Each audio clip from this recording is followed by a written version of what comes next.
அதே போல மிக முக்கியமாக மீண்டும் மீண்டும் சமஸ்கிருதம் எந்த காலத்திலும் மக்களின் புழங்கு மொழியாக இருந்ததில்லை.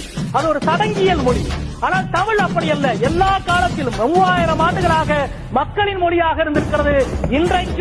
இன்றைக்கும் இலங்கையில், சிங்கப்பூரில், மலேசியாவில், மொரீஷியஸில், கனடாவில் அரசு மொழியாக இருக்கிறது. இது தேவபாஷை என்று நாங்கள் சொல்லவில்லை. பூவுலகம் முழுக்க இருக்கிற பல நாடுகளில் இருக்கிற 10 கோடி தமிழர்களுடைய பாஷை என்பதை இங்கே சொல்ல விரும்புகிறேன்.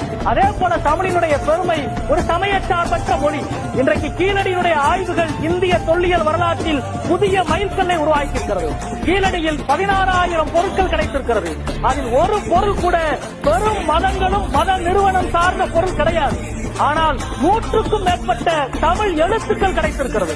கிமு 6ஆம் நூற்றாண்டில் பெருமதங்களும் பெருமதங்களினுடைய கடவுள்களும் உருவாவதற்கு முன்பே செழித்தோங்கிய மொழியாக தமிழ் இருந்தது என்பதை இந்த அவையிலே நான் குறிப்பிட்டு சொல்ல கடமைப்பட்டிருக்கிறேன்.